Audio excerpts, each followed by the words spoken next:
1 Coríntios, capítulo 14, versículo 1. Nós estamos falando a respeito de como agir no dom de profecia. Essa é a segunda aula. E talvez na aula anterior, porque eu fui meio solto, talvez alguns fios, alguns pontos podem não ter ficado muito claro. Eu vou tentar agora cobrir todo o esboço que você tem aí. E após cobrir esse esboço, eu vou tentar ter um tempo de perguntas e, se possível for, eu ainda vou tentar ter junto com vocês um tempo de exercício. Ou seja, você vai profetizar se você nunca profetizou. E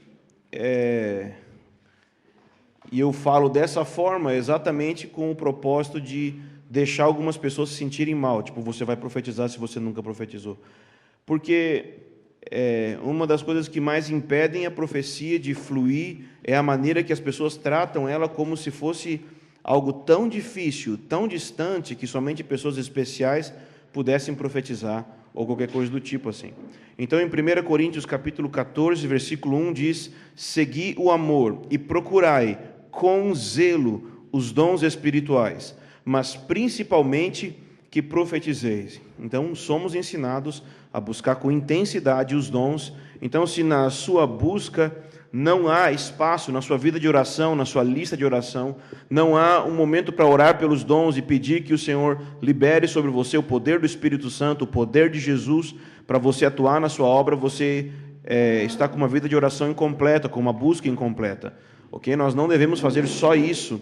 Nós devemos buscar com zelo os dons, não apenas caráter, mas os dons, o poder de Jesus, para que nós possamos operar na sua obra.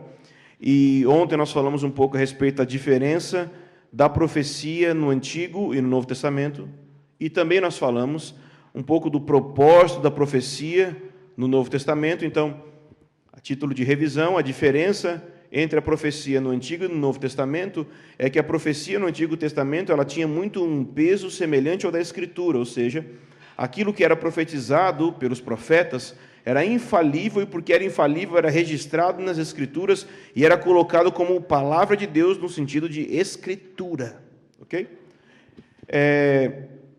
Diferentemente a profecia no Novo Testamento, onde a Escritura foi estabelecida, o cânon foi feito pelos apóstolos e não pelos profetas, ainda que os apóstolos pudessem ter ministérios proféticos também, mas são os apóstolos que escreveram a Bíblia, escreveram o Novo Testamento.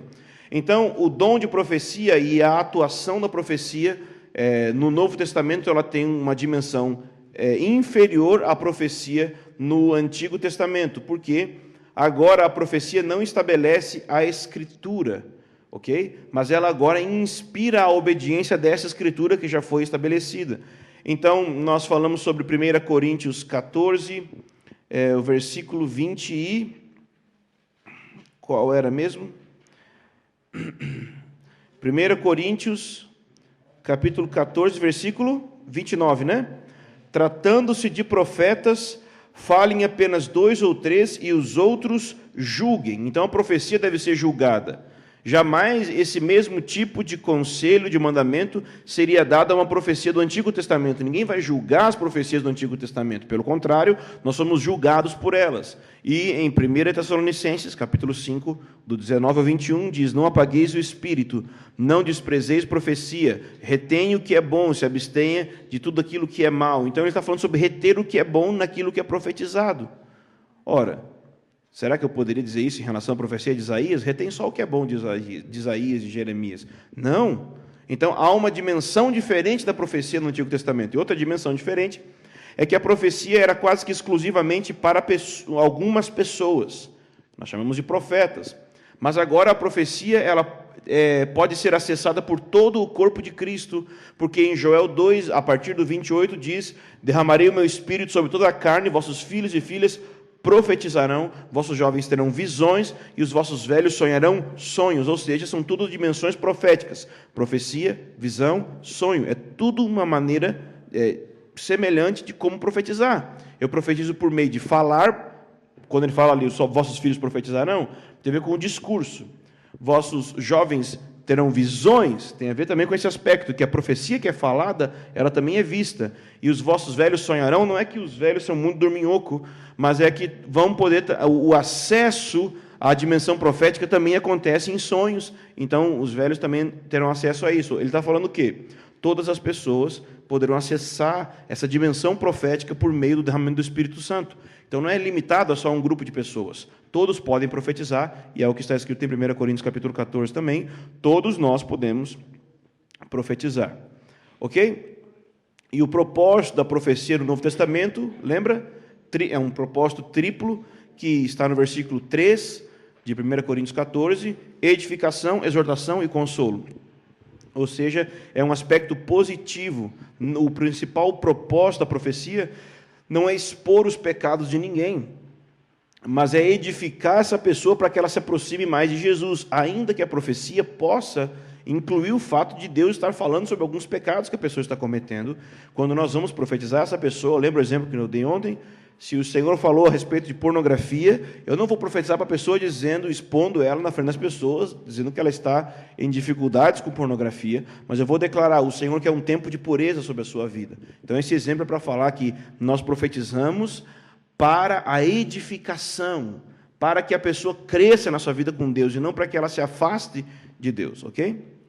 Bem, então o terceiro ponto aí do seu esboço, nós damos o nome, eu dei o nome de passos de uma revelação profética, ou seja, é um processo que toda a palavra profética passa para que ela possa ser, por assim dizer, uma palavra profética completa, ok? Sem esses 3 passos, ela não é uma palavra profética completa.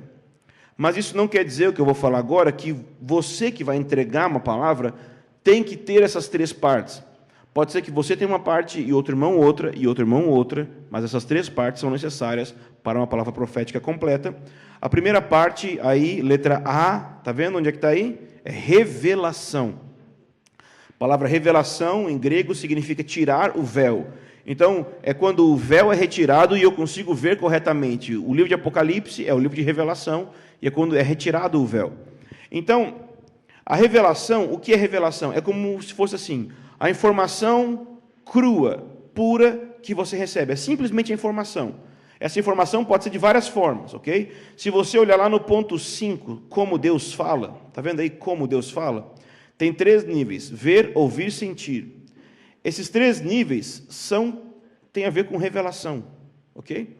Então, olhando aí na revelação, o primeiro nível de revelação que você pode ter, por exemplo, um nível é ver, ok? Você tem uma visão. A visão, ela ocorre em vários níveis diferentes. Existem visões mais fracas até as mais fortes. Então, vamos da mais forte para mais fraca. Como é uma visão muito forte, que pode acontecer? Um exemplo, em Atos capítulo 9, o apóstolo Paulo, ele está andando no caminho de Damasco, e ele tem uma visão de Jesus. E essa visão é tão forte que as pessoas que estão com ele não viram exatamente o que ele viu, mas ouviram a voz que ele ouviu e viram um brilho no céu junto com ele. Então eles viram a mesma coisa. É tão forte, ou seja, ela é tão externa, que até mesmo quem está junto consegue vê-la. Então esse é um nível muito forte de visão, ok? É quando aquilo que é visto, todos a olho nu conseguem ver no ambiente. Esse é um tipo. É uma visão externa que todos podem ver. Depois, um nível abaixo desse, um nível mais fraco, mas muito mais forte do que a gente tem costume. Por exemplo, é como Ezequiel, às margens do rio Quedar, no início do capítulo ali, do livro dele, ele tem visões de Deus. E as pessoas que estão ao redor dele não veem, mas eles percebem que ele está vendo. E eles tomam um choque com aquilo. Então, ali é um momento em que Ezequiel está vendo, e está vendo de olhos abertos, mas só ele está vendo. Então esse também é um nível de visão aberta, externa, mas específica, que só uma pessoa está vendo, outras pessoas ao redor não estão vendo. Depois, um nível abaixo desse, é quando você não tem a visão de olhos abertos, mas ela vem como uma forte imagem na sua mente, e traz um peso muito forte na sua mente, e aquilo não sai da sua mente. Então, algumas vezes, por exemplo, eu estou orando e eu fecho os olhos e eu vejo a silhueta de uma pessoa. E eu abro os olhos e eu não vejo de novo. Eu fecho os olhos, eu vejo a silhueta. Eu abro os olhos, eu não vejo. Então, o que é isso? É uma visão interna, interior, ok? Mas ela é muito forte, porque você fechou os olhos, você vai ver de novo, ok? E tem uma mais fraca ainda, que é uma rápida imagem que passa na sua mente e que muitas vezes você acha que é a sua imaginação e não é a sua imaginação. É porque Deus precisa usar alguma coisa do seu ser para falar com você. E nesse caso da visão, ele usa uma imagem formada na sua mente. Então, algumas vezes você tem uma imagem e acha que você pensou aquilo. Mas como é que você sabe se você pensou ou não? Porque o processo pelo qual a imagem foi formada não foi por um simples raciocínio de você, algo que chegou antes de você formular. É uma imagem que chega na sua mente e você raciocina sobre ela depois que ela chega. Ok? Então, é visão também. Então, em todos esses níveis, você pode ter visão, e todos esses níveis é uma revelação. Segunda forma é ouvir. Então, também, da forma mais intensa para a mais fraca. Um exemplo é quando Deus fala no Monte Sinai, e todas as pessoas escutam as vozes, buzinas e trombetas, ok? Também tem um momento em João, capítulo 12, no qual Jesus ora e o Pai responde, falando que iria glorificar o Filho. Então o Filho ouviu aquilo, mas tem dois grupos de pessoas que estão junto com Jesus. Uns dizem, ouvimos um trovão, e outros dizem, era a voz de um anjo. Então eles ouviram algum som, mas eles não souberam identificar qual som era. Então esse também é um nível muito intenso de ouvir. Outro nível, então, já é mais interior, quando você ouve dentro do seu coração alguma frase. Eu já tive experiências de eu ouvir realmente uma voz, mas não era fora de mim, era dentro de mim. Eu virei para o lado para ver, mas não tinha ninguém. Mas era dentro, ninguém fora ouviu. Tem pessoas que têm experiências com a voz audível mesmo, mas não interior, exterior, também é normal, totalmente possível. É mais raro, mas é normal. Normal no sentido de pode acontecer. Então nós temos uma exterior que todos ouvem, uma exterior que só eu escuto, uma interior muito clara que eu escuto, e às vezes eu tenho sussurros no meu interior.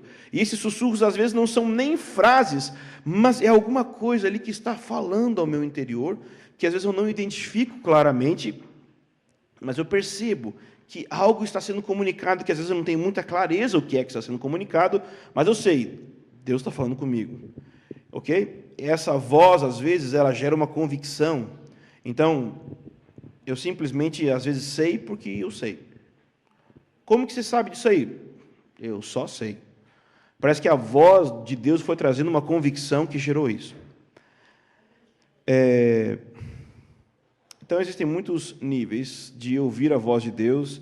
Às vezes, você tem pensamentos na sua mente, frases, que você julga que foi da sua mente, e óbvio que está na sua mente, mas não é oriundo da sua mente, vem do Senhor. Não despreze isso jamais. Terceiro nível é sentir, ou seja, é uma experiência sinestésica com a presença de Deus.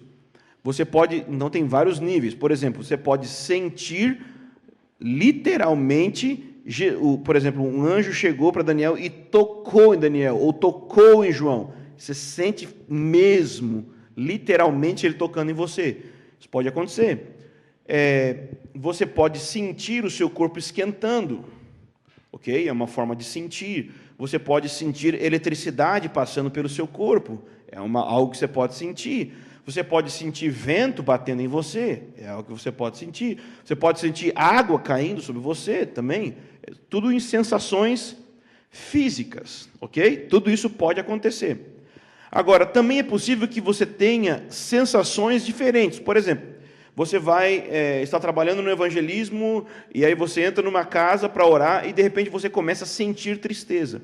Você não estava triste até entrar no lugar, e você então começa a sentir tristeza. É possível que o Senhor está falando que tem alguma coisa que relaciona com tristeza naquele ambiente. Você pergunta, tem alguém triste aqui?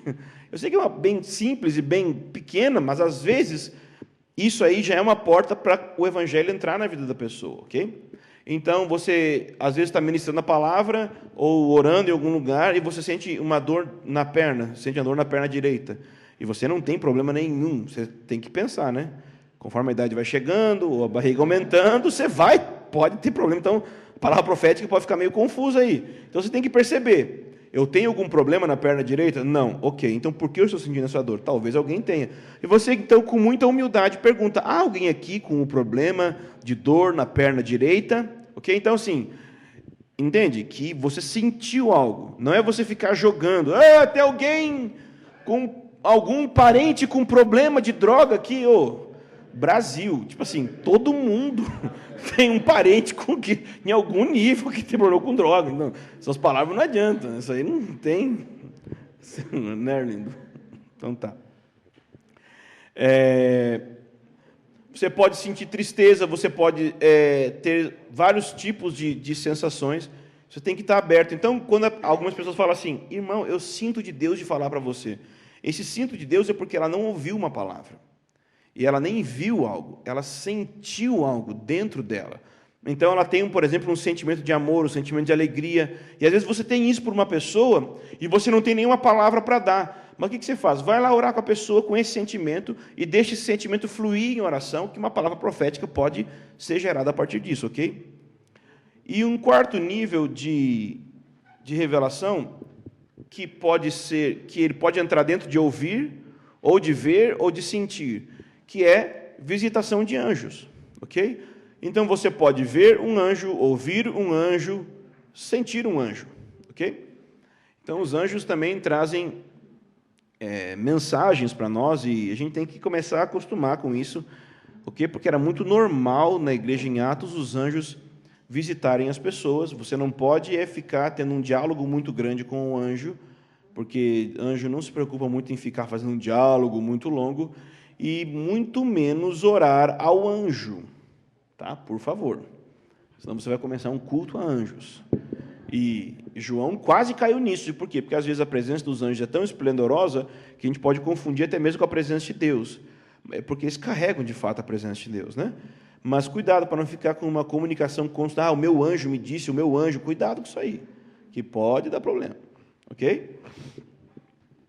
O segundo passo de uma revelação profética é a interpretação, ok? Então, a revelação é aquela informação crua, simplesmente veio a revelação. Mas a interpretação é o significado daquilo que veio, é o significado daquilo que me foi comunicado. Então, algumas vezes eu recebo uma revelação, e receber revelação é a coisa mais fácil que existe quando comparado com a interpretação. Por quê? Porque a revelação não tem a ver comigo. A revelação tem a ver com simplesmente receber o que Deus mandou. A interpretação já começa a entrar essa relação humana, de discernir o que é que foi dito, discernir qual é o significado da palavra que eu recebi. Isso é interpretação. E aí é que nós começamos com problemas, porque se você começa a interpretar algo que você recebeu, sem depender do Espírito Santo para interpretar, você pode cair em problemas. Vamos dar alguns exemplos. Um irmão, certa vez, olhou para outro irmão e teve uma visão de notas musicais vindo sobre ele. O que é essa visão? Essa visão é a revelação, ok? Então ele foi lá e falou, mas ele não falou a revelação. Ele já interpretou. Ele olhou e pensou, esse irmão tem chamado para trabalhar com música. Foi lá e disse, irmão, eu estou vendo o Senhor liberando sobre você um chamado para você trabalhar com música. E falou. Aí o irmão disse, não concordo, não testifico, não tenho chamado para trabalhar com música. Mas eu concordo. Aí foram questionar ele, por que você falou isso se ele não tem chamado para isso? Então é que eu tive uma visão de notas musicais. Aí o cara, visão de notas musicais testifica. Como assim? É porque eu sou dono de uma loja de música e hoje de manhã eu orei perguntando para o Senhor se eu deveria fechar a loja ou não. E essa visão confirma que eu não devo fechar. Entende? Mas o problema é que ele interpretou já em cima, ao invés de entregar só aquilo que ele viu. É importante ter a interpretação, mas se você não recebeu a interpretação, você deve entregar apenas aquilo que você viu. É muito importante ter a interpretação, mas cuidado com a forma que você interpreta. Outra situação, tinha um grupo de irmãos orando, e aí era um treinamento de profecia, e tinha uma irmã, então colocaram a irmã sentada numa cadeira e foram orar por ela. E aí um irmão levantou e disse, ele ouviu de Deus, você tem uma camiseta amarela. A irmã começou a chorar muito, muito. Imagina. O que ele começou a fazer? Porque o sol é amarelo. Porque o ouro é amarelo. E tal, e tal, e tal. O que ele fez? Ele estava aumentando. Deus falou com ele só da camiseta amarela, mas ele deu uma interpretação bonita. Aí perguntaram no fim para a irmã, o que essa palavra quis dizer para você? Então, é que alguns anos atrás, porque o meu filho tem síndrome de Down, eu perguntei ao Senhor se ele iria ser curado. E o meu sinal que eu pedi é, Senhor, diga, eu tenho uma camiseta amarela. Porque ela pediu um sinal que ninguém poderia saber normalmente. Entendeu? Então era isso que ela tinha que ouvir. Mas o cara já interpretou em cima, já deixou bonitinho, e não tinha nada a ver. Ela só precisava ouvir aquela frase. Entendeu? Então, muitas vezes a gente recebe uma visão e já interpreta em cima dentro do nosso populacho evangélico. Vamos pensar aqui, ó. Olha para mim aqui, ó. Se você tivesse uma visão ou um sonho de uma serpente. O que é serpente, irmãos? Satanás. Só que a Bíblia também diz que Jesus foi levantado como a serpente de Moisés foi levantada no deserto. Então, serpente pode também ser símbolo do próprio Jesus. Mas a mentalidade que já acha que já sabe a interpretação, pode errar. Se você vê um leão, o que é um leão? Jesus. Mas a Bíblia também diz que o diabo, como um leão, anda de redor querendo tragar, né? Aliás, o diabo querendo tragar é porque o diabo fuma você, né? Essas linguagens são estranhas, né? E no Brasil a gente tem muita coisa popular de interpretação que prejudica muito a palavra profética. Então eu vou fazer umas perguntas aqui, que se você nunca teve contato com esse tipo de coisa que eu vou falar agora, você não fala, mas se você teve, você vai se identificar. Se você tem uma visão ou um sonho com carro, o que isso significa? Ministério! Caminhão, ministério grande. Ônibus, ministério com muitas pessoas. Avião, ministério internacional. Bicicleta, discipulado 1 a 1.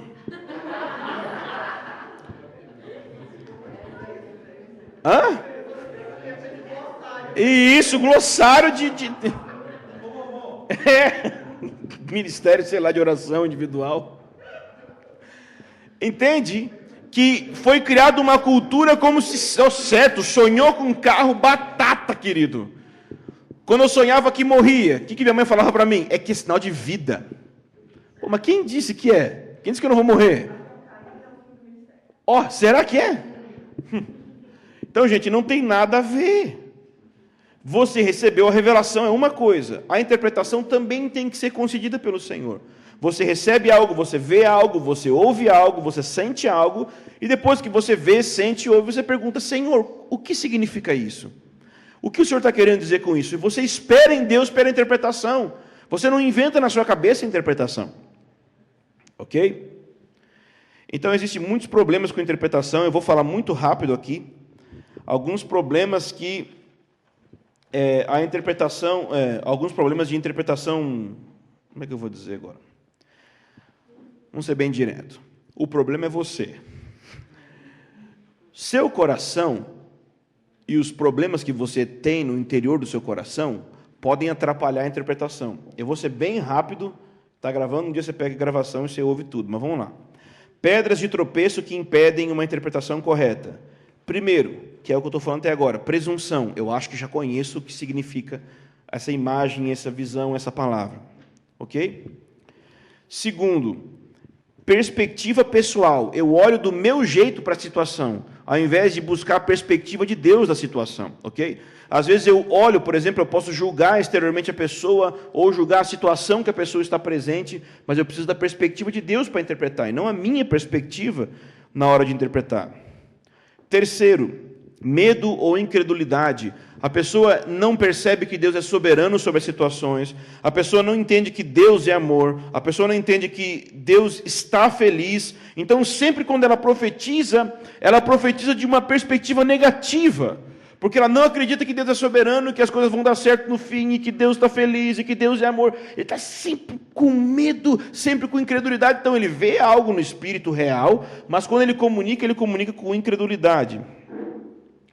Quarto tipo de pedra de tropeço, por uma interpretação de profecia, é dar importância para Satanás. Tem gente que sempre quando profetiza, ele profetiza na visão de ver o que o diabo está fazendo. Irmão, o diabo está furioso. Irmão, olha, você foi livre da morte. E vai, fala.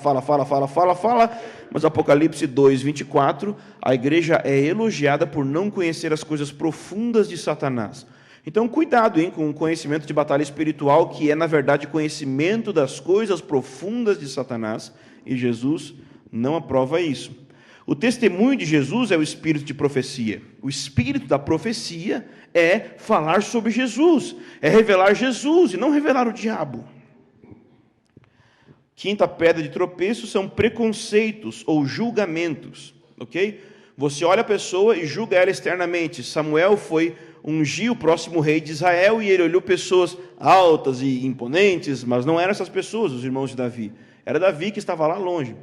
Então, tem casos interessantíssimos disso. Um caso muito legal é o que aconteceu com Graham Cook. Ele tem um livro muito bom, Desenvolvendo o Dom Profético. E o Graham um dia chamou pessoas, fez um apelo e chamou pessoas para receberem oração. E aí veio uma família inteira. Todos os membros da família vieram receber oração. E dentre as pessoas que vieram receber oração, tinha uma moça muito bonita.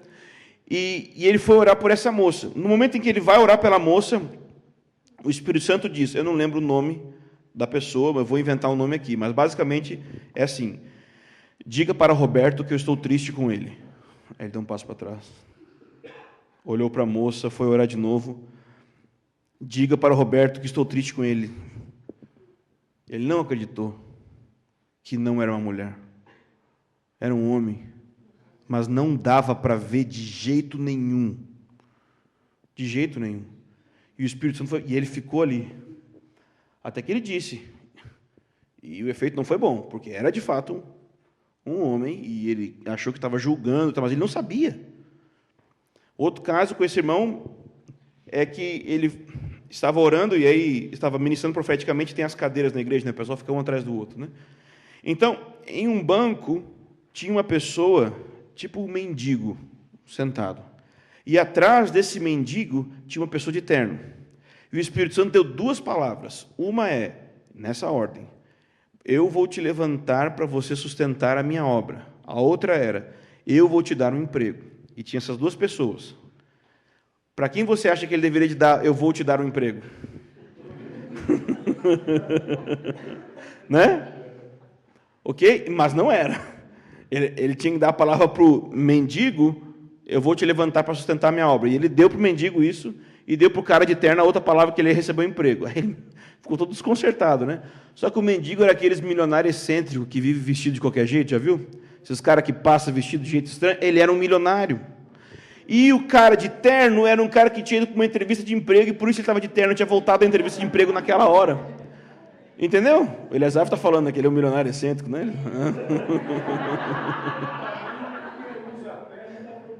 Isso. Então, a gente julga pela aparência. E engraçado que quando eu estava estudando esse livro, eu fui ministrar em Campinas, numa igreja, em Campinas, e aí, tá ligado que as igrejas agora gostam de ficar no escuro na hora da adoração, né, da música, né? Não sei se você já viu por isso. Aí desliga as luzes, fica mó climão e tal. E aí eu tô lá. Aí eu, peguei o microfone e falei, agora eu quero orar por você. Você receber a presença de Deus, ser tocado pelo Senhor. E as pessoas vieram. E eu tô orando, e tá escuro. E eu vou orar por uma moça, e eu vou falar, Senhor, abençoe essa irmã. Na hora que eu vou orar, abençoe essa irmã, minha boca trava. Senhor, abençoe esta pessoa. Caraca. Senhor, em nome de Jesus, move sobre essa menina, eu queria falar. E veio de novo, abençoe esta pessoa. Eu não conseguia orar no gênero.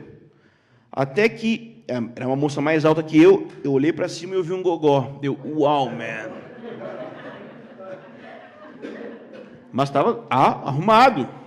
Tudo como uma moça, como uma mulher.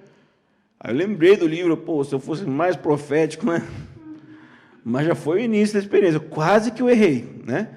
Então, às vezes a gente julga pela aparência, gente. A gente não pode fazer isso, ok? Não faça isso de jeito nenhum. Entregue a palavra que Deus está falando, olhe para a pessoa da perspectiva de Deus, não interprete julgando de acordo com a aparência, com preconceitos. Outro tipo de pedra de tropeço é preconceito doutrinário. O que é preconceito doutrinário? É que, às vezes, tem gente que profetiza para confirmar as doutrinas do seu grupo. Jamais faça isso, ok? Não fica... Às vezes você está num grupo, e aquele grupo, ele concorda que você é um profeta, tá? O que vai acontecer? Você vai ser pressionado para profetizar somente de acordo com as doutrinas deles, para você não sofrer rejeição. E rejeição é o próximo ponto, é o 7º. É o próximo ponto aí, é rejeição. Gente, às vezes a gente profetiza e as pessoas não concordam com o que a gente profetiza, não recebem a nossa mensagem, e a gente começa a se sentir rejeitado. E essa rejeição vai gerando um tipo de filtro de interpretação da palavra profética muito negativo. Qual é a característica de alguém rejeitado, que tem rejeição e que profetiza? Adivinha? Ele fala assim, ó: aqui a gente não obedece aos homens, obedece só a Deus. Esse cara sofreu algum abuso de autoridade, e agora ele está usando a profecia para falar isso, ok? Então ele se sente rejeitado, ele coloca submeter a Deus como gente, faltou a palavra, como se fosse ao contrário, submeter as pessoas. Tipo, se eu submeto a Deus, logo eu não posso submeter as pessoas. Ele não consegue achar uma relação entre essas duas coisas, ok? Agora, se a pessoa não trata a rejeição aprofunda e se torna, próximo ponto, amargura. E aí piora. Porque eu começo a desenvolver uma espécie de hipersensibilidade à minha ferida. Então, sempre quando eu recebo uma palavra, eu penso que as pessoas podem estar sofrendo com a mesma dor que eu sofro. E eu começo sempre a profetizar para as pessoas como se elas estivessem sofrendo aquilo, ou como se as pessoas fossem aqueles que geram o problema. Então, eu só profetizo em duas categorias. Eu profetizo aos oprimidos e aos opressores. Eu olho para a vida só assim. Essas pessoas estão oprimidas. Pode ser pelo diabo, por liderança, seja o que for. Ela só olha a opressão, ou ela olha um opressor. Ela só vê essas duas coisas, porque ela sofreu de alguma forma uma opressão, foi oprimida, e ela criou uma hipersensibilidade a isso. A amargura, quando ela aumenta, e você coloca a pessoa rejeitada, amargurada na liderança, se torna rebeldia. O que é rebeldia, gente? Rebeldia é a ação de um órfão. É isso. Toda pessoa que é rejeitada, ela vai ser rebelde, de alguma forma. Então, a cura da rebeldia não é você pegar um pedaço de madeira chamado discipulado e bater na testa dela até ela submeta-se a seu irmão. Isso não vai acontecer. Você precisa curar a rejeição que está no interior dela, porque de alguma forma ela é rebelde, porque ela está fugindo de uma experiência negativa do passado. E ela precisa ser curada daquilo para ela parar de ter rebeldia. Toda profecia que é interpretada em rebeldia se torna adivinhação.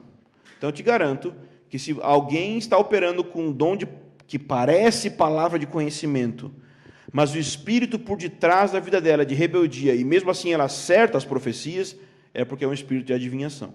Tá?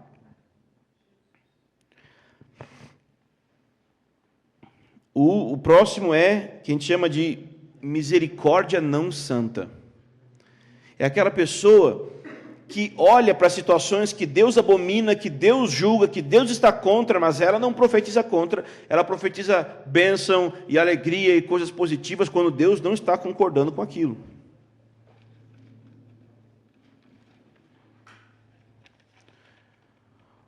Próximo problema de interpretação é o que a gente chama de partidarismo. Eu quero profetizar para que a bandeira do nosso grupo levante. Como que você faz isso? Quando você fala assim, Deus me falou que o avivamento vai começar a partir dessa igreja nesta cidade. Oh, meu irmão, para com isso, cara. Da onde? Não tem denominação no reino, cara. O próximo ponto é aquele cara que profetiza fora do corpo. Não fora do corpo físico. Fora do corpo de Cristo. Gente, se a pessoa, toda pessoa que profetiza em altos níveis, todo mundo que chega em alto nível de revelação, eu garanto, olha na história da igreja isso, parece que quanto mais alto o nível de revelação que o cara chega sobre coisas altas em Deus, místicas, proféticas, parece que ele é mais cego sobre pontos imbecis pequenos da sua própria vida.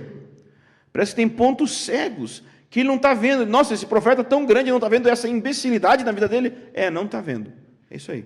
Por isso precisa do corpo de Cristo, para ajudar a pessoa a ver. Então, se o cara quer profetizar e ele não está no contexto do corpo de Cristo, isso é perigoso, porque ele vai ter pontos cegos, ok? E o 13º ponto, eu acho que é esse, é a cobiça. Cobiça em dois níveis, né? Primeiro, a cobiça normal, de questão de imoralidade sexual. Então, é aquela pessoa, é aquele homem que gosta muito de profetizar para mulheres, porque a mulher é mais sensível, então ele mexe com o coração dela, e nesse mexer com o coração dela, ele pode estar operando no espírito de cobiça para conquistar ela, ok? Para mexer com ela.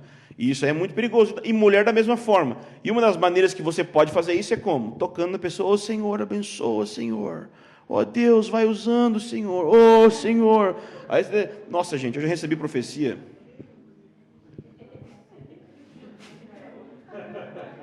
Eu vou falar. A irmã era...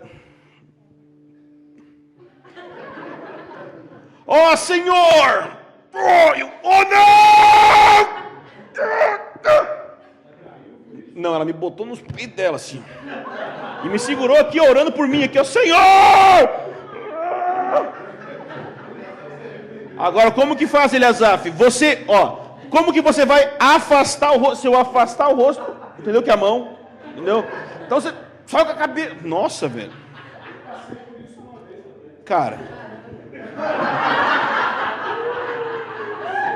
A irmã é muito amada minha. Era pastora da igreja, eu amava ela, ela me tinha como um filho, mas não se faz isso com menino, entendeu? É constrangedor, é tipo, nossa. Então, não faça isso. Contato físico, gente, poxa, tem que ter muito cuidado, muito cuidado. Mas tem a cobiça também de dinheiro, tá? Que é assim, se eu profetizar, ou se eu curar, ou se eu ministrar essa pessoa, ou essas pessoas, elas vão ofertar na minha vida, ok? Se isso aí entrar na mente da pessoa na hora de profetizar, vai dar problema, ok? E a aplicação é entender como ou quando isso que foi visto e interpretado vai acontecer. Então, a pessoa viu algo, a pessoa entendeu aquilo que foi visto, agora ela precisa discernir quando isso vai acontecer. Como é o processo para que isso aconteça? Então, assim, gente, escreve aí um negócio bem legal. Profecia não é prever o futuro. Profecia é criar o futuro.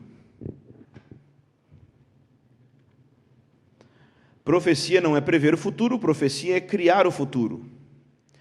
O que isso significa? É que a profecia, ela não está declarando coisas que fatidicamente vão acontecer. A profecia está convocando aquele que ouve a palavra para um relacionamento com Deus, para que aquilo que foi profetizado aconteça. Então, o que foi profetizado não quer dizer que vai acontecer. pode acontecer se eu corresponder à palavra profética corretamente. Não é uma coisa inexorável. Eu entendo que eu não estou falando da profecia da Bíblia, porque as profecias da Bíblia vão se cumprir inexoravelmente. Mas profecias que estão num nível mais pessoal, é assim. Um exemplo. Eu recebi uma palavra profética sobre ir para Israel, que eu vou trabalhar em Israel, que eu vou ministrar em Israel e tudo mais. Mas eu não quero cumprir essa profecia ainda. Eu quero ficar por enquanto no Brasil. Quando chegar a hora de ir para Israel, eu vou me posicionar para cumprir essa profecia. Ela está guardada lá. E o que eu preciso fazer? Na palavra profética o cara já falou. Aprenda o hebreu, aprenda a língua hebraica. Ele estava falando, né? O cara era de Honduras, sei lá onde ele era, irmão. Aprenda a tua asma, terra santa. Beleza, então quando eu quiser, eu vou estudar hebraico, e a Carol também, e a gente vai. Então o cara profetizou para você assim: eis que você será um missionário e vai para as nações. Aí passou os anos, o cara não foi, falou: essa profecia era falsa. Ô meu irmão, se veio a profecia, você vai para as nações, qual é a condição para você ir? 1, fala inglês. 2, fala a língua do lugar que você pode ir. 3, faz o passaporte. Sei lá. Você nunca cumpriu. Também você não correspondeu. Então a profecia estava vindo para chamar você para uma relação com Deus, chamar você para corresponder àquilo. Não é uma predição do futuro. É um convite para criar o futuro junto com Deus, entende? Ok. Então vamos lá. Ponto 4, ferramentas do profético. Carol, você consegue água? Ferramentas do profético, ponto 4. Se você olhar, esses 4 pontos que tem aí, A, B, C e D, são dons do Espírito Santo. Mas por que coloquei ferramentas? Porque em primeiro lugar, abre lá, 1 Coríntios capítulo 12.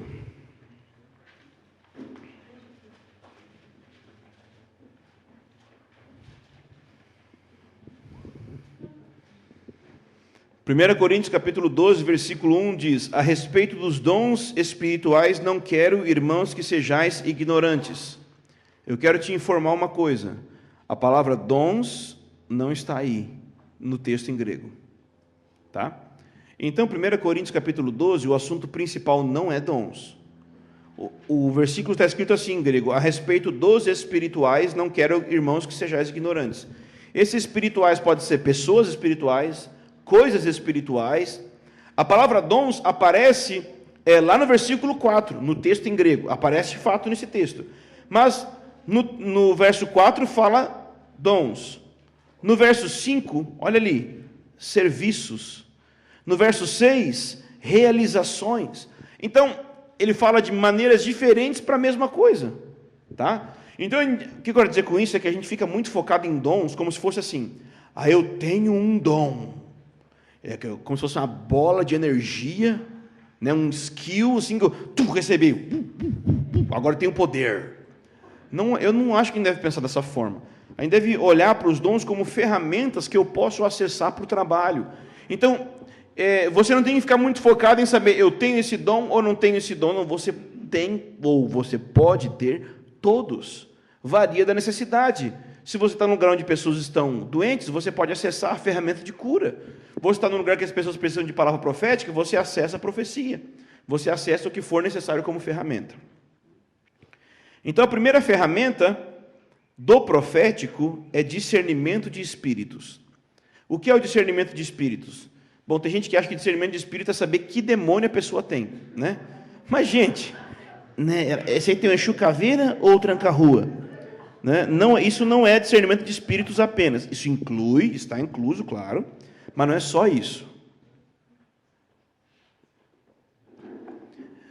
Discernir o espírito significa discernir, claro, se é um demônio que está operando, mas também discernir se é o Senhor que está operando. Também eu posso discernir se é a própria pessoa que está operando. Entendeu? Eu discerno se é o Espírito de Deus, do diabo ou humano. E, quando eu vou discernir entre esses três, dentro desses três existem categorias. Por exemplo, Lucas 5,17, diz assim: o poder do Espírito estava com ele, com Jesus, para curar. Então Lucas registra de uma forma que ele não apenas sabia que o poder do Espírito Santo estava com Jesus, mas ele sabia o propósito do poder que estava com Jesus. Então, o discernimento de espírito. Porque uma coisa é você discernir a presença de Deus chegou aqui, outra coisa é você discernir por que essa presença está aqui. Então, é um discernimento de espírito mais amplo. Tem gente que nem percebe que a presença chegou, mas tem gente que percebe que a presença chegou e por que ela está aqui. Demônios. Você pode perceber que tem presença demoníaca, mas você também pode perceber por que aqueles demônios estão ali. Qual foi a porta que foi aberta para que aqueles demônios estivessem ali? Que tipo de demônios são aqueles? Ou até mesmo espírito humano. Tem passagens na Bíblia que dá a entender claramente, gente, vamos, com todo respeito, se der problema que dê para mim. Parecia que Jesus lia a mente das pessoas, porque diz, ele sabia o que lhe passava na mente. Nossa, é um tipo de discernimento de espírito, já pensou? Eu vou dizer o que acontece, já aconteceu isso comigo. Você está orando com a pessoa e você sabe o que ela está pensando de você na hora. Ou às vezes eu estou ministrando e tem pessoas no ambiente e eu sei o que ela acredita que elas estão falando ou não. Eu, caraca. E aí, claro, minha mulher fala que eu tenho inimigos imaginários, mas não são tão imaginários assim. O povo vai ficar com medo. Não vou pensar. Não, pensa o que você quiser.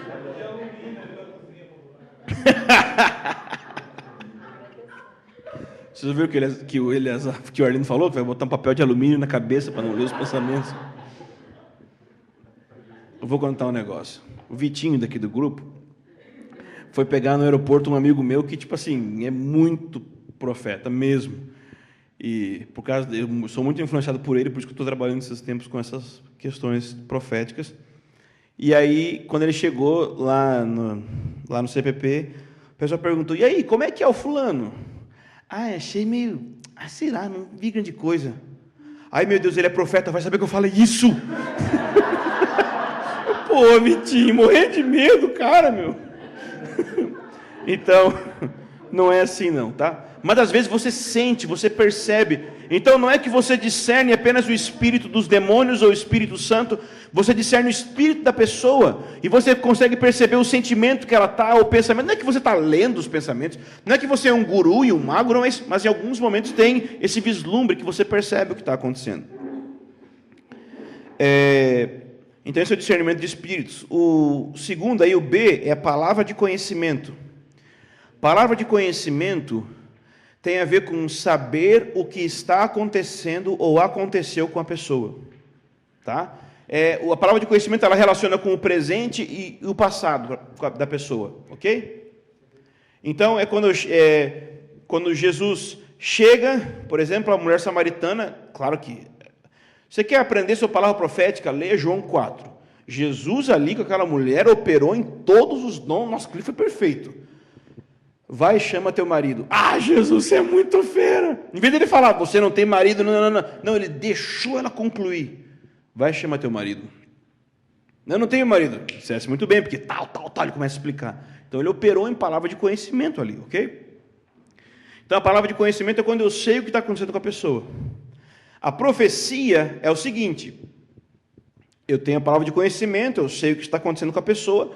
A profecia é a visão de Deus sobre a pessoa. Então, eu posso chegar para alguém e dizer, eu sei que você tem tido problemas na sua família, mas eu quero dizer que, o que é isso? Palavra de conhecimento, é bem pequenininha, mas é uma palavra de conhecimento. Mas o Senhor está dizendo sobre isso, que Ele ama você, que Ele concorda com você, que Ele está do seu lado. Profecia, ok? A profecia já entra mais nessa questão de apresentar para a pessoa a perspectiva de Deus sobre ela e sobre a situação também, claro, ok? Então, a palavra de conhecimento é você ver a situação da pessoa agora e no passado, e a profecia é a perspectiva de Deus que lança a pessoa para o futuro, que lança a pessoa para ser encorajada para continuar no futuro. E a palavra de sabedoria já é mais prática, é mais ou menos assim, você teve esses problemas na família, e o Senhor está dizendo que te ama, está com você, por isso você deve fazer isso. Se você ler as cartas, é um exercício que você quiser fazer em casa, aprender sobre isso, pegue as cartas de Apocalipse e veja, todas elas elas começam geralmente com uma palavra de conhecimento, depois uma profecia, depois um alerta e uma palavra de sabedoria, ok? Ele opera assim, as cartas ali em Apocalipse. Eu sei que você não tolera e tal, mas eu tenho contra ti que você fez assim, então esses dons vão operando ali naquelas cartas. A palavra de conhecimento é a mais extraordinária de todas, no sentido de que todo mundo fica super emocionado quando recebe uma palavra de conhecimento, mas é a menos prática. Eis que você está com câncer. Tá bom. E daí? Entendeu? E infelizmente hoje muito que você vê de pessoas profetizando, ela é só operando na palavra de conhecimento. Ela é só dizendo o que está acontecendo com a pessoa. Maravilha, é importante isso, mas você precisa dar um passo além. Então, às vezes quando você vai profetizar, a gente fica assim, será que eu tenho palavra de conhecimento? Não, calma, eu garanto, dá para receber as 3 quase que de uma vez só. Você espera em Deus. Então você sente, essa pessoa está triste. Você não sai profetizar, oh, você está triste, meu querido. Não, calma, espera, vai chegar mais. E o Senhor está dizendo, essa tristeza é por causa de um pecado, mas eu sou o Senhor e estou redimindo você disso. Oh, mas chegou a palavra de sabedoria? Não. Espera mais um pouco. Esse pecado foi fruto de um problema de relacionamento com seus pais. Por isso você deve ir pedir perdão para eles. Agora você tem a palavra. E agora você vai cuidar como você pode falar. Porque você tem que falar tudo. Você está em pecado, seu pecado, você quer lá, porque Deus vai te imitar. Não, você pode dizer assim, querido, sabe os seus pais? Vai consertar com eles. Você não precisou dar toda a palavra e fazer um show para todo mundo achar que você é o cara. Não. Conserta com seus pais. Vai lá conversar com eles. Entende?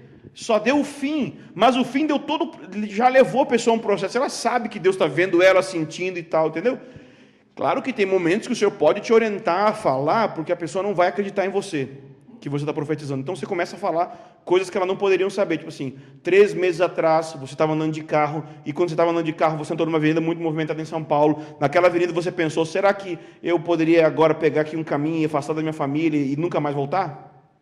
Mas lembra que você não foi? Porque o Senhor está... Aí a pessoa diz, caraca, como é que ele sabe essa parada? Entendeu? O cara já assusta, ele vai acreditar em você, aí você vai lançando as outras palavras. Tá muito místico? Ai, gente, eu sou assim um pouco. Então, na verdade, a palavra de sabedoria é aquela que mostra a raiz verdadeira do problema para ele ser exterminado. A palavra de sabedoria é o que eu devo fazer de prático em relação à profecia. A palavra de conhecimento, ela é como se fosse o diagnóstico da situação. A profecia é a cura daquilo, em termos assim, a visão de Deus daquilo. E a palavra de sabedoria é como eu devo reagir e agir em cima daquilo que foi profetizado.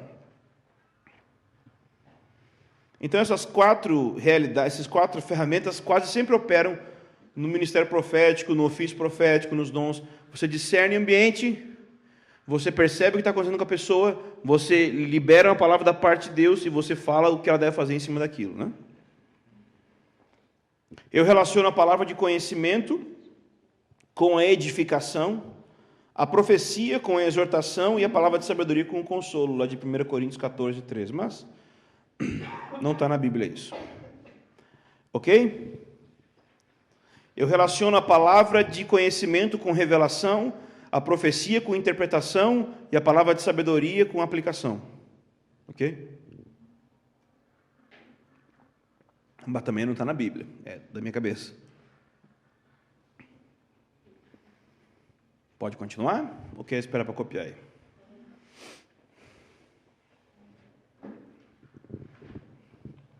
Aqui, ó.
E é assim que eu relaciono a minha mente, tá?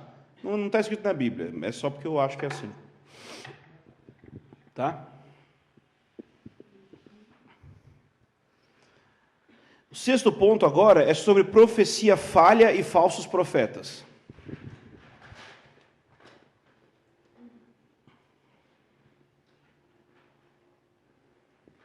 E aí, meu querido, se você errar a profecia na hora de entregar, você é um falso profeta?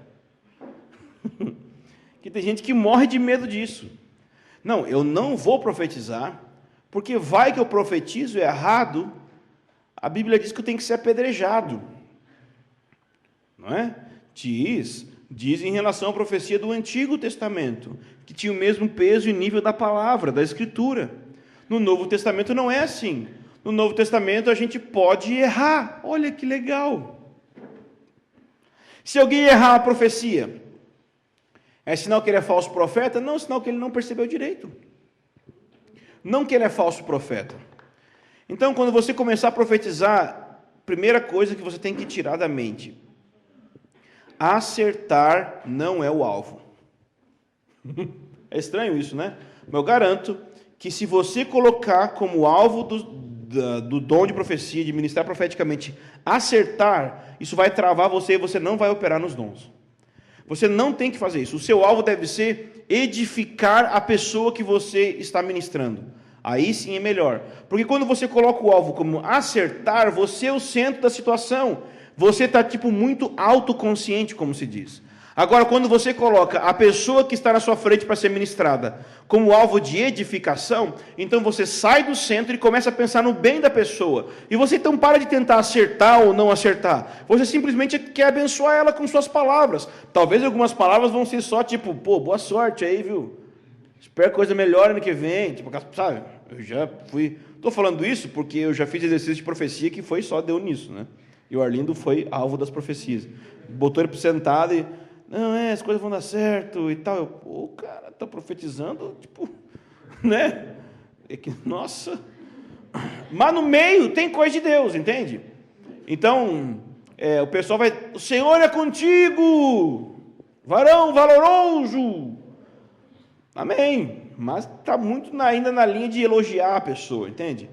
Mas no meio disso, vem palavras verdadeiras. Então, a gente estava conversando ontem que sobre profecia, e na verdade sobre muita coisa de manifestação do Espírito Santo, talvez 80% do que tem hoje aí é falso. Dentro desses 80% que é falso, grande parte é falso porque é criado pelo homem, e outra parte é falso porque é do diabo. Mas tem 20% que é verdadeiro. E sabe do negócio? Eu estou disposto a deixar que um monte de coisa estranha aconteça nas reuniões que eu lidero, em nome daqueles 20% verdadeiro que eu sei que tem lá no meio. Eu não vou tentar, que só tem o verdadeiro. Não tem nada. Nem verdadeiro, nem falso. Então eu não me estresso. Eu deixo o cara baba e fala mal e erra a profecia, se atira por cima das cadeiras, quebra, cai rolando. Já viu? Gente, tem gente que não sabe orar no microfone.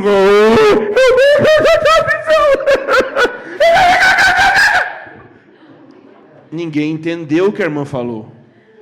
Entendeu? E não adianta você chamar ela de novo, ela vai fazer aquilo de novo. Então, ou você pede para a pessoa falar uma parada e ela não fala aquilo. Ela irmão, eu tive uma visão, quero falar isso. Beleza, vai lá e fala. Então, irmãos, boa noite. O cara começa a pregar e ele não fala a visão que você queria falar. E aí, teve um encontro de jovens que foi estabelecida a frase: programa ao vivo não tem corte. Então, você deu o microfone pro cara, meu irmão. E como diz meu amigo Fábio Coelho, o louco não é o cara que está com o microfone, louco é quem deu para ele o microfone. Esse é um pouco pior. Então, relaxa, as coisas vão ser constrangedoras. Gente, o Mike Bickle teve tanto problema na igreja dele com isso no início, que ele já teve guerra de profetas. É o profeta começou a profetizar um negócio, e o outro levantou na sequência e confrontou a palavra. E aí veio a réplica e a tréplica. Gente... Se isso acontecesse comigo, eu tinha um infarto na hora. Eu desistia do ministério e ia embora. Tchau, gente, não dá mais. Esse negócio não é para mim. Então, uma profecia falha não significa uma profecia falsa. Significa que você errou. Às vezes você não errou tudo, né? Porque a gente tem aquele negócio de dar uma aumentadinha, né? Você fala uma frase que Deus te falou. Mas como a pessoa não ficou muito emocionada, você dá uma incrementadinha, bota umas flores, uns fogos, entendeu? Que isso é especial para o Senhor. E aí, para dar uma emoção, né? Aumenta, mas não inventa, né? Eu conheço gente que inventa tudo também, mas tenta não fazer isso, tá? Entrega só o que o Senhor te falou. Mas às vezes você vai errar, e a questão é, tá tudo bem, não tem problema. Se você errar, a pessoa fala, irmão, não testifica. Nossa, você me perdoa, eu errei, então, foi mal aí, sabe? Olha que legal, você criar um ambiente onde a pessoa... Porque você acha que alguém vai sair, por exemplo, alguém aprende algum esporte novo, ele sai assim do 0 ao 100, ele já sai jogando certinho, qualquer esporte, o cara, não, eu vou aprender a correr, já começa com 100 metros rasos, já vai assim, não, ninguém sai, que foi? Não sei, eu não entendo disso, eu sou tão gordo que eu não entendo nada de esporte, tá ligado? Mas é por aí, os caras, vamos lá, de bicicleta eu sei andar ainda, eu acho. Tipo, ninguém sai andando de bicicleta direto. Tem rodinha e tem... Minha mãe me carregava ali, até que um dia eu virei para trás. Cadê minha mãe? Que eu não estava aqui segurando. Então, isso vai acontecer, é normal. Então, é bom criar um ambiente onde a pessoa possa, entende? Fluir num ambiente seguro. Vamos criar isso. Grupos pequenos ajudam muito nisso. Igreja caseira, o cara aprender a fluir em dom. Porque, você botar o cara direto, pegar um microfone e profetizar numa reunião, não vai dar certo. Eu garanto que não vai dar. Selo de certeza que vai dar errado. Então, deixa o cara profetizar numa reunião, ele vai aos pouquinhos profetizando, e aos pouquinhos ele vai melhorando, tá? Mas o que é um falso profeta? Falso profeta não é alguém que profetiza errado. Em primeiro lugar, os falsos profetas profetizam certo. Falsos profetas acertam nas profecias. Ok? O problema é que o estilo de vida deles leva as pessoas a algo doentio, a algo perverso, a algo que não condiz com o reino de Deus. Falso profeta não é quem erra a profecia. Quem erra a profecia é nós, coitado, que não sabe ouvir Deus direito. Falso profeta não. Falso profeta acerta. Acerta. De várias formas. Quando eu digo acerta, significa o quê? Por exemplo, quando ele fala, o ambiente muda. Eu tenho um amigo, bem profético, e ele entende muita coisa judaica, e ele estava me explicando sobre a Cabala. E ele disse assim, cara, a Cabala tem uma coisa ali, real. Então ele falou, se você pegar os versículos e trabalhar como eles falam, acontece algo no mundo espiritual, porque ele disse assim, eu já vi acontecer. O problema é o seguinte, você não sabe que espírito está por detrás. Você sabe assim, tem um negócio mexendo. O que eu não sei.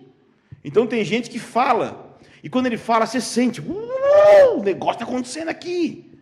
Mas simplesmente um negócio acontecendo não significa nada. Entende?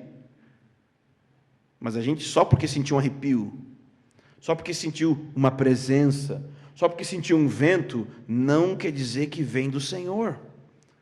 O que Jesus disse, a chave para a identificação de falsos profetas, está nos próprios lábios de Jesus, Mateus 7, do 15 ao 20, o resumo é, pelos frutos os conhecereis.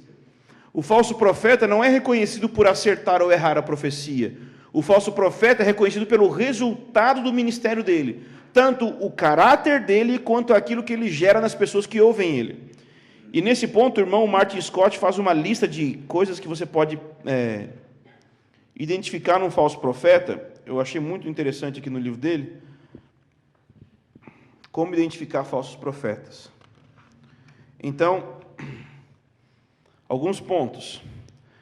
Primeiro, manifestam um espírito de superioridade. Tá? Espírito de superioridade. O que é isso? Eles dão a impressão que eles têm um acesso a Deus maior que o nosso, quando não são os únicos que têm acesso a Deus. Ok? Aquela coisa assim que o cara profetiza de um jeito para deixar claro que você está para baixo e ele está para cima. 2. Profetizam requerendo pagamento. Mas não é só de dinheiro, querido. Pagamento emocional. De você ficar emocionalmente ligado e dependente da pessoa. De tal forma que, às vezes, todas as vezes que você queira ouvir de Deus, você vai atrás dele de novo. Então, você começa a se tornar um escravo, um manipulado, controlado por essa pessoa. Não é só... Claro que pode envolver dinheiro, ok? É que, às vezes, o lance de envolver dinheiro pode ser tão óbvio que alguns de vocês jamais cairiam. Mas pode cair também. Porque, às vezes, chega bem sutil, né? Mas o emocional também. Terceiro, não se permitem ser interrogados. Irmão, é a palavra de Deus? Está questionando? O cara que chega para mim e fala assim, irmão, Deus me falou. Beleza, faz, querido. Não vem me falar. Deus já falou. Você já tem certeza que foi Deus? Vai e faz. Casa com a fulana, vai, queridão. Deus falou com você. Se joga aí. Agora, se você quer discernir junto comigo em comunhão se o que você sentiu foi Deus, aí é uma outra coisa. Então, esse papo de Deus me falou, acabou a conversa. Deus te falou, está falado, vai e faz, não precisa de conselho, não. Então, a pessoa não se permite ser interrogada. A palavra dependência tem a ver com o próximo ponto. Eles dão a profecia que leva firmemente a uma contínua conexão, buscando criar dependência daquela pessoa. Ele profetiza para que você seja dependente dele. Então, o próximo passo para a sua vida, eu que tenho. E aí você dá, e o próximo eu também tenho. Então, você tem que sempre voltar para mim para me consultar.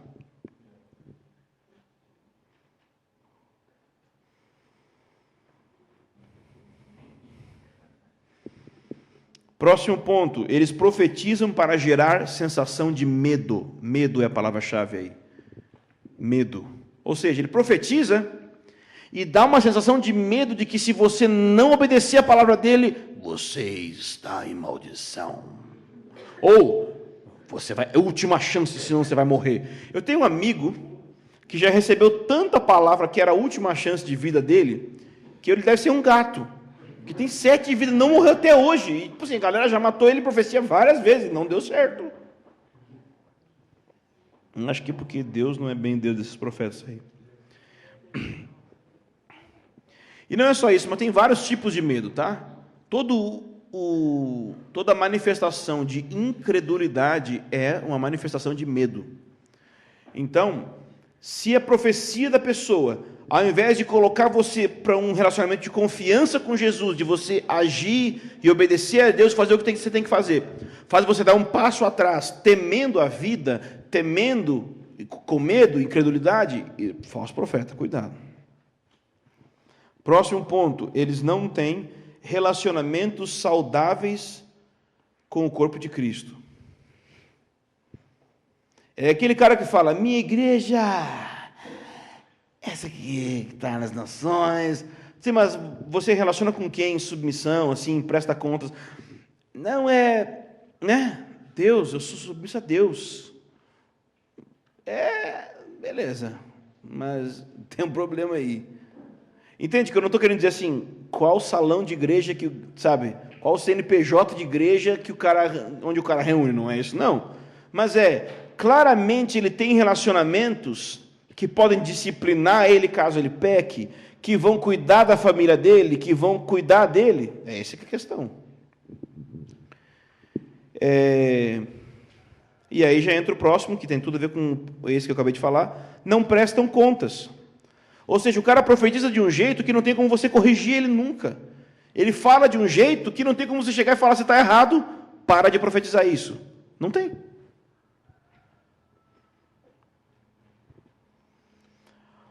Próximo ponto. Não tem um relacionamento com Jesus. Isso é meio estranho. Mas o que eu quero dizer com isso? O que ele quer dizer com isso aqui? É que quando ele profetiza, você fica mais consciente de o quanto ele é um grande profeta poderoso do que o quanto Jesus é o centro das coisas. Entende? Quando a pessoa começa a profetizar sendo o centro da situação, cuidado. Você pode estar... Ouve a voz do meu servo! Ele é o servo, entendeu? Teve um cara que chegou para o seu Roberto profetizando e falou assim, meu servo, ouve a voz do meu servo e dê um dinheiro a ele. Profetizou assim para o Roberto.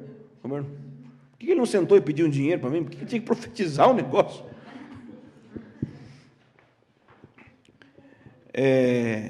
Mais um ponto.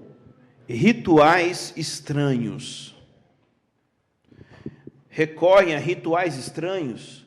Bota tudo na conta de ato profético. Gente, ato profético é interessante, importante, e eu concordo com ato profético. Mas cuidado que de ato profético para ritual neopagão, às vezes, para algumas pessoas, não tem muita distância. Tá? Então, cuidado. Não vou nem falar os que está vindo na minha mente. Vai que você congrega lá.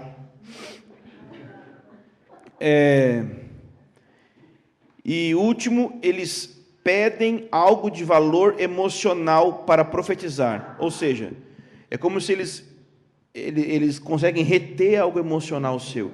Eles fazem com que você tenha uma aliança emocional. Eles ou humilham você e expõem você, e aí você se torna tipo uma criancinha boba, tipo assim, dá um exemplo. O cara te ajoelha, tá? Tem uma situação assim, é real isso. O cara mandou, a menina mandou o pastor ajoelhar, né? Ajoelha, posição de humilhação e tal. E aí ela subiu em cima do pastor e começou a zoar. Entendeu? Parecia uma palavra profética, mas na verdade estava manipulando ele. Mas pode ter outras formas. Manda você deitar, manda você fazer não sei o que lá, e fica mexendo o seu corpo de um jeito que na verdade você está fazendo o que ele está pagando para ele com sua exposição. Ele está tirando algo de você. E ele humilhando você dessa forma, ele consegue depois controlar você. Não estou dizendo que todo mundo faz isso intencionalmente. O Arlindo mesmo falou que às vezes eu pregava de um jeito muito parecido com pessoas que fazem o que mesmo, Arlindo? Manipulação mental. Não faço mais isso, eu cuido muito. Mas ele falou isso, nossa, que bênção. Que bom ouvir isso.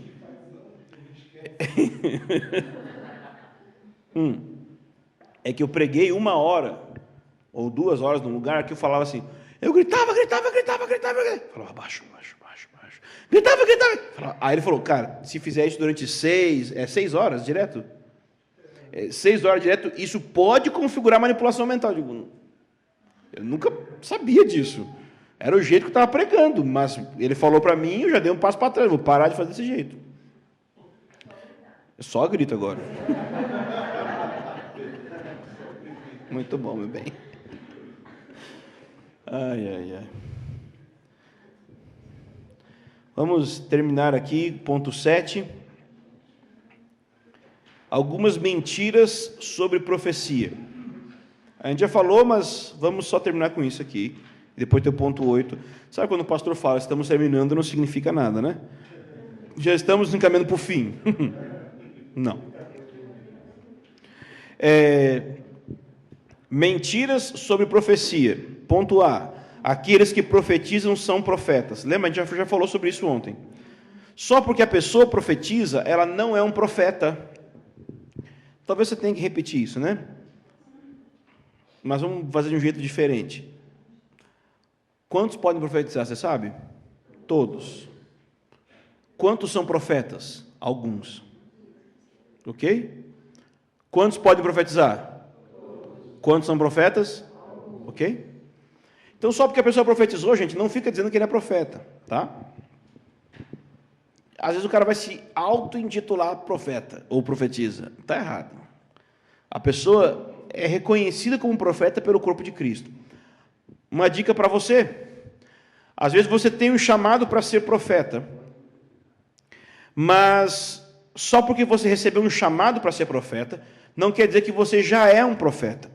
Entre você receber o chamado e de fato se tornar, tem um processo de treinamento aí no meio. Então, por exemplo, Davi foi ungido como rei, muito antes de fato se tornar rei em Israel. Então é como se tivesse mais de uma unção, vamos dizer assim, na nossa vida. Existe a unção da vocação. Existe a unção da vocação. Então a pessoa recebeu um chamado para ser profeta. E ela já sai dizendo. What the hell, man? Salve-me. que tem nessa água aqui? Isso que é vodka, né? Aí,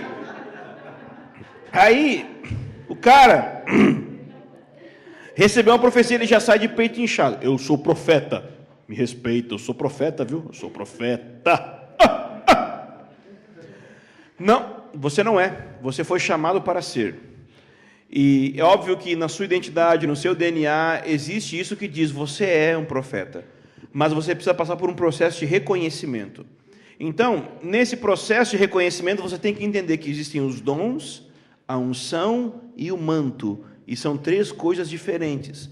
O dom tem a ver com essa habilidade para fazer algo. Ok? A unção tem a ver com um propósito, ou seja, eu tenho uma unção para profetizar nessa área da sociedade, para essa esfera do corpo de Cristo. E o manto, ele tem a ver com um empoderamento dado pela própria comunidade a você. Por exemplo, a presidenta Dilma tem um manto, ok, de presidenta sobre ela, que vai passar para outra pessoa, ok? Ela ainda continua tendo as mesmas habilidades dela, ok?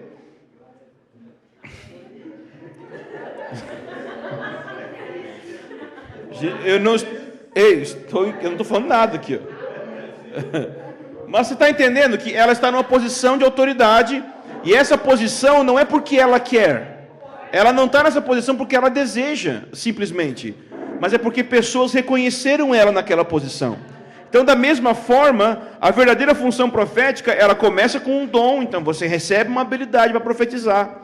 Mas depois ela aumenta para uma unção, então você entra em um propósito de profetizar especificamente, até que os irmãos do corpo de Cristo reconhecem você com esse manto, e aí você começa a agir nele. Ok? Então você pode ter o dom e não ter unção. Você pode ter o dom e unção e não ter o manto. Então você tem que discernir isso. O cara não pode chegar, eu sou profeta. Então, como que você faz para reconhecer e receber o manto? É tempo. Precisa de tempo com a pessoa, tá? Para você discernir que ele era um profeta. Mas houve um caso com o Chris Valaton, lá da igreja da Bethel Church, lá do Bill Johnson, em que uma irmã chegou dizendo que ela era profetisa, e que ela era profetisa para aquela comunidade. Chegou do nada, ninguém conhecia ela. Então não tinha como você reconhecer ela como uma profetisa, ok? Não tinha como. Não tinha tempo para reconhecer, ela estava chegando na hora ali falando. E então, contando sobre esse caso, o Chris fala a respeito do Bob Jones, que foi um cara que influenciou o Mike Bickle como profeta. O Bob Jones talvez foi um dos maiores profetas da nossa geração. Morreu esse ano. E o Mike Bickle não acreditava em profecia. Tá? O Mike Bickle, o cara desse livro aqui, Descobrindo o Dom Profético, lá da Europe. E ele não acreditava. E ele nem ia ter tempo de relacionamento com o Bob Jones para acreditar, para confirmar que ele era um profeta. Então o Bob Jones disse assim, ele profetizou tudo que ele tinha que profetizar para o Mike Bickle e falou o seguinte, você não vai acreditar em mim agora, mas no primeiro dia da primavera, quando a neve estiver derretendo, você vai dizer, você é um profeta. Ele falou isso, ok? Então, só que assim, entende? Primavera, né? Não neva, né? Então, eles estavam, um dia, deu a caso do Bob Jones ter visitado esse irmão, e eles começaram a conversar, ok? E na mesa da casa do Mike Bickle, e o Bob Jones começou a contar todas as experiências proféticas que ele teve, e as palavras que ele teve, e o Mike Bickle ficou impressionado. E quando o dia amanheceu, eles não puderam sair de casa durante a noite, porque teve uma nevasca, então eles tiveram que ficar a noite inteira conversando. Quando o dia amanheceu, o Mike Bickle falou, você é um profeta! Ele falou, sim, olha para a janela aqui, ó, a neve está derretendo, e esse é o primeiro dia da primavera. Entende? Assim, ele não teve tempo de conversar com o irmão, mas a palavra profética foi tão precisa, que ele, ok? Volta lá para o caso do Chris. A mulher não tinha tempo de ser reconhecida por eles. E aí o irmão recebeu ela e ligou para ele e falou, tem uma mulher aqui, está profetizando, dizendo que ela tem toda a direção para a nossa comunidade e tal, e não tem tempo da gente saber se ela é uma profetisa verdadeira ou não. Aí o Chris falou assim, sem problema, faz o seguinte, olha para o céu, está mais para chuva ou mais para sol? Mais para sol. Beleza, diz para ela fazer chover. Se chover, a gente acredita nela. Ok? É assim. E eu não estou brincando. Verdadeiros profetas mexem com o tempo. Um caso simples. Simples. Um caso fácil de contar. Foi mal. Bob Conner, um cara muito, muito especial. Eu gosto muito dele porque ele é sanguíneo, grosso, texano, minha inspiração.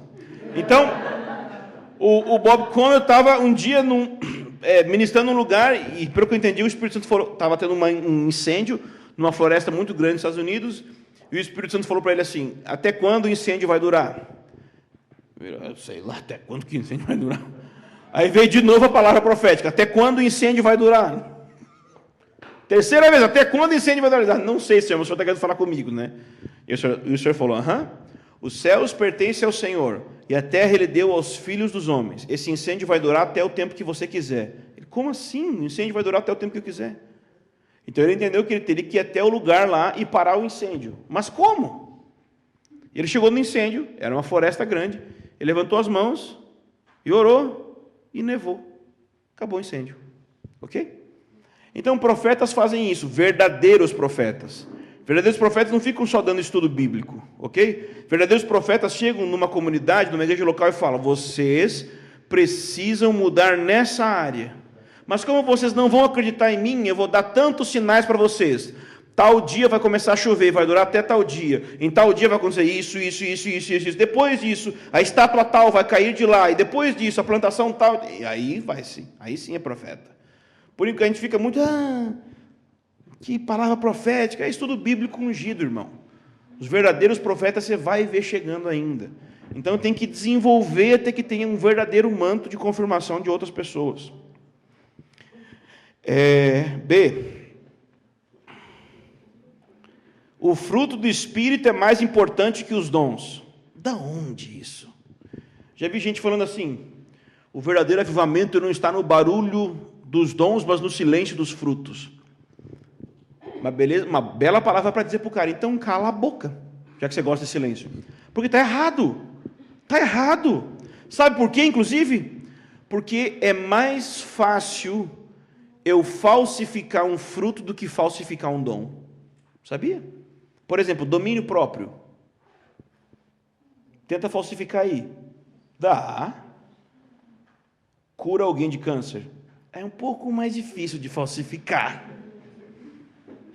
Entende? Então, cuidado para não colocar como se uma coisa fosse mais importante que a outra. As duas coisas são extremamente necessárias.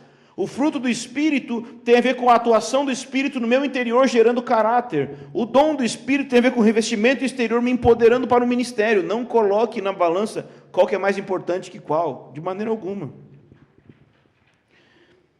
Terceiro, quem busca os dons é egoísta. Está querendo dom só para você? Que é isso? Gente, você sabia que os dons são para a edificação do corpo de Cristo? A busca de dons é a coisa mais altruísta que tem, menos egoísta que existe.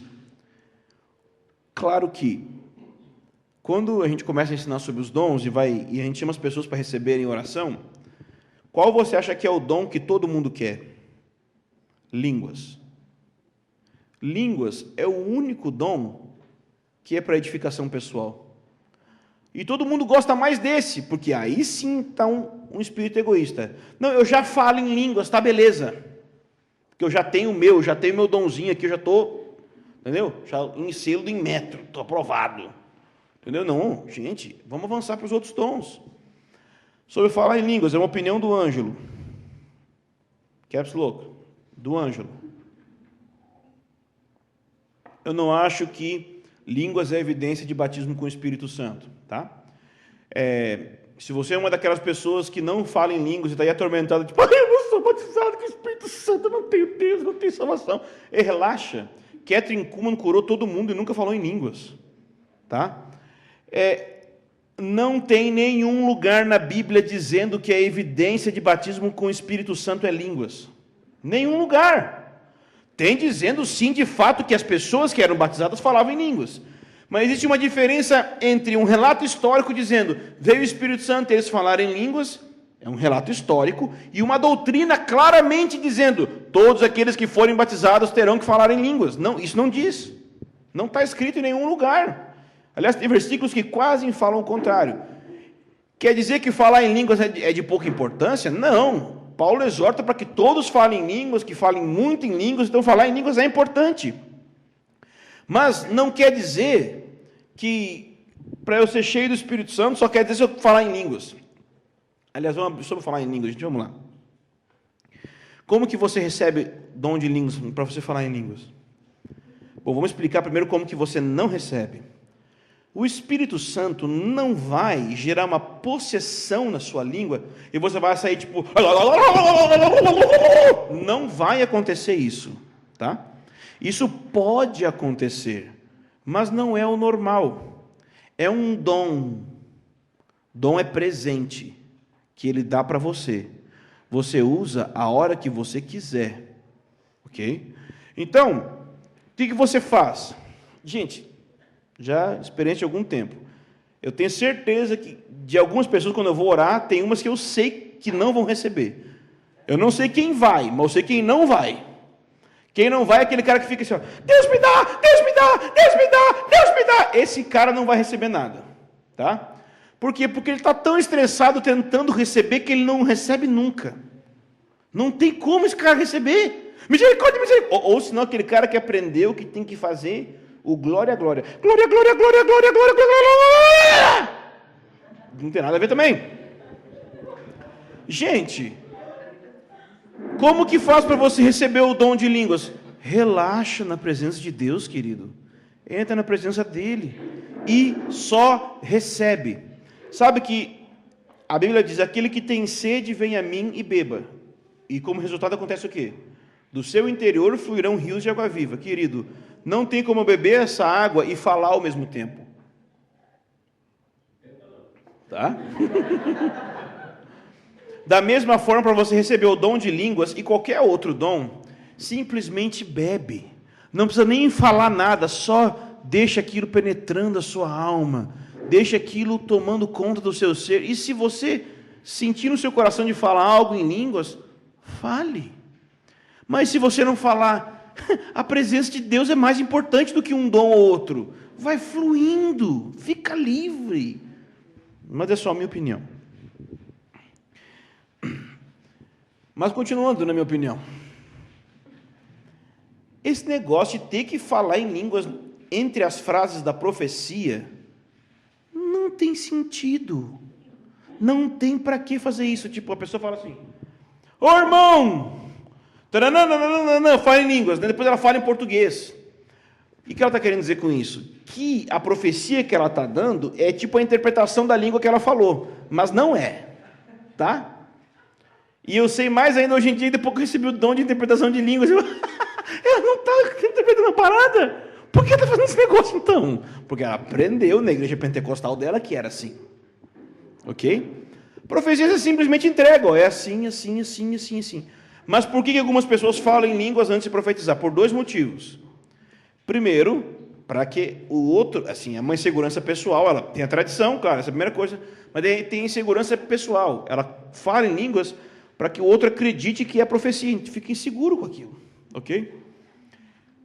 Mas, eu garanto, eu falo muito em línguas enquanto estou profetizando, mas eu não estou falando em línguas para interpretação, estou orando em línguas porque eu estou edificando o meu espírito. Então, às vezes, enquanto você ora em línguas, seu espírito é revigorado, seu espírito é cheio e você profetiza melhor. Isso é normal, sem problema. O que eu estou querendo dizer com tudo isso? Eu quero chegar num ponto. Não existe tradução de línguas. Existe interpretação de línguas. E é uma coisa muito diferente uma da outra. Tradução é como se fosse assim. Não, então eu falo labassúria. Então, labassúria.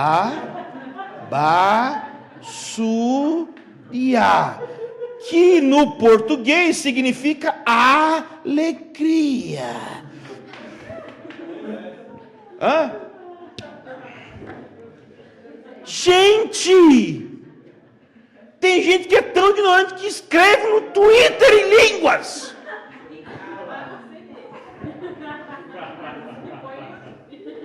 Gente! Não é disso que o Novo Testamento está falando. O que é interpretação de línguas? É que quando a pessoa fala em línguas, há uma espécie de unção naquilo que ela está falando, e você interpreta, você percebe, você sente, você interpreta o espírito daquela unção. Você consegue perceber que mensagem está sendo dita ali. Não é que você traduz cada frase que a pessoa disse. Não, isso significa isso significa isso. Não. Aí faz o dicionário em línguas. Não existe tradução de línguas. É interpretação. Interpretação é diferente de tradução. Eu estou pegando a essência daquilo que ele está falando. A primeira vez que aconteceu comigo foi com o seu Roberto. Ele estava na aula e... Nossa, isso está diferente. Porque eu já tive ouvido ele orar em línguas várias vezes. Gente, isso aqui está diferente. Gente, eu estou entendendo. Eu comecei a sentir dentro de mim, assim, e era muito simples. Eu só sei que eu não conseguia me conter. Que ele terminava uma frase e eu completava em português, terminava e ele completava. Foi a primeira vez que isso aconteceu. E eu tenho certeza, eu não entendia as palavras que ele falava, mas eu recebia do meu espírito, é como se fosse o sentimento, vamos dizer assim, que ele tinha enquanto falava. Então, isso é interpretar línguas, não é traduzir línguas, não entra nessa. Tá? Então, não precisa ficar falando uma frase em línguas e outra em português enquanto você vai profetizar, só entrega a palavra. Claro que você pode ter uma mensagem em línguas, aí é outra coisa, você levanta e fala a mensagem, aí outro irmão interpreta. Sem problema. Ponto D. Se eu buscar os dons do Espírito, posso receber um demônio. Quem já não pensou isso? Gente, não, é que é muito perigoso buscar os dons. Que vai que o Lucifer toma meu corpo e já era. Gente, minha Bíblia diz o seguinte: o nosso Pai, ele é bem melhor. Se nós que somos maus sabemos dar boas coisas aos nossos filhos, quanto mais o Pai Celestial não dará o Espírito Santo àqueles que lhe pedirem. Se nós pedirmos um pão, será que ele vai dar uma pedra? Se a gente pedir um peixe, será que ele vai dar uma cobra? Se a gente pedir um ovo, será que no lugar do ovo ele vai dar um escorpião? Não. Se nós que somos maus, damos boas coisas aos nossos filhos, quanto mais o Pai Celestial não dará um capeta se você pedir para ser batizado no Espírito Santo. Porque é isso que a gente pensa que Deus vai fazer. A gente acredita que Deus vai fazer isso com a gente. Nossa, gente, flui. É o Pai. Tá tudo bem, Paizinho. Me dá mais a tua presença, em nome de Jesus. E se você tem algum problema, unge tua casa, faz se quiser. Eu amarro agora todo impedimento no mundo espiritual. Eu amarro todo, já viu aquele cara que amarra todos os demônios do universo para ele não ser atacado, que ele é muito importante. Aí você ora e recebe a presença de Deus, maravilha. Última mentira, devemos buscar o doador e não os dons. Gente, isso é uma grande mentira, ensinada pelo Tom Tenney, que eu gosto demais do Tom Tenney. Mas veja, olha o que ele está falando aqui em 1 Coríntios 14. 1. Procurai com zelo os dons. Se ele está dizendo o contrário, é o contrário. Não quer dizer que eu não devo buscar o Senhor, mas não fale frases que a Bíblia não fala. Não fique eu não quero os dons, eu quero só Deus. Mas o Deus mandou você querer os dons. Então queira, tá? Tudo bem? Então, para encerrar, vamos lá. 8. Como desenvolver a profecia em uma comunidade? Já estou encerrando. Então, eu vou falar de duas coisas. Como que você desenvolve na comunidade e como você, como indivíduo, desenvolve na sua vida. Então, primeiro, você como indivíduo, como que você pode desenvolver a profecia na sua vida? Primeira coisa, espere ouvir o Senhor. É simples. Mas é que às vezes a gente não acredita que Deus pode falar. Então, você precisa de uma expectativa, quando você vai orar por uma pessoa, de não só descarregar uma oração em cima dela, tem expectativa de ouvir algo de Deus. 2, deseje profetizar. Se você não quer, não vai acontecer. Não, eu não quero profetizar. Mas Deus me toma num francês, eu saio profetizando incontrolavelmente. Não existe isso. Não tem como. Você só vai profetizar se você quiser profetizar. Inclusive, se você quiser bloquear a profecia, você bloqueia a profecia no seu espírito também. 3, ore profeticamente. Sabe como é que é aquilo que eu falei ontem? Que às vezes você começa a orar, né, porque você tem vergonha de já chegar profetizando, então você vai, Senhor, abençoa esse irmão. que ontem falou isso para sua esposa, tal hora da noite, assim, daí ligou a televisão no canal tal e viu um programa que mas está orando, está só orando, né? Vai orando que vai aumentando. Se quiser, fale em línguas. E uma coisa muito interessante é fazer conexão do céu com a terra. É mais ou menos assim. Imagina que eu chego para o Erivelton e vou orar pelo Erivelton. E aí tem gente que fica tão focado no céu que quase tem um êxtase e fica cheio do Espírito Santo e o cara não é abençoado. E tem gente que fica tão focado na pessoa que está orando que não consegue falar, oh Deus, os problemas dela, oh Deus, os problemas dela, e não consegue resolver nada. Então você tem que conectar os dois. Você tem que procurar, talvez em línguas, em adoração, não sei, flui até o céu, contempla o céu, e ao mesmo tempo abre os olhos e toca na pessoa, e fica com esses dois canais ligados, e aí você começa a profetizar. Eu sei que não está na Bíblia, mas eu acho legal e dá certo, tá?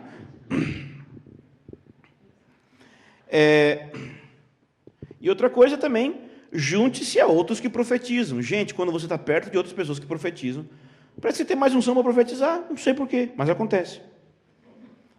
Ok, e como desenvolver a profecia em uma comunidade, não só um indivíduo. Viu esse ponto A aí, ó? Vale tudo? Não, não vale tudo. Tem gente que está tão querendo desenvolver a profecia, que abre o microfone para qualquer um, e cada um fala uma doideira. Gente, não deixe que isso aconteça na sua comunidade. Ok? Regule a profecia. Regule como assim?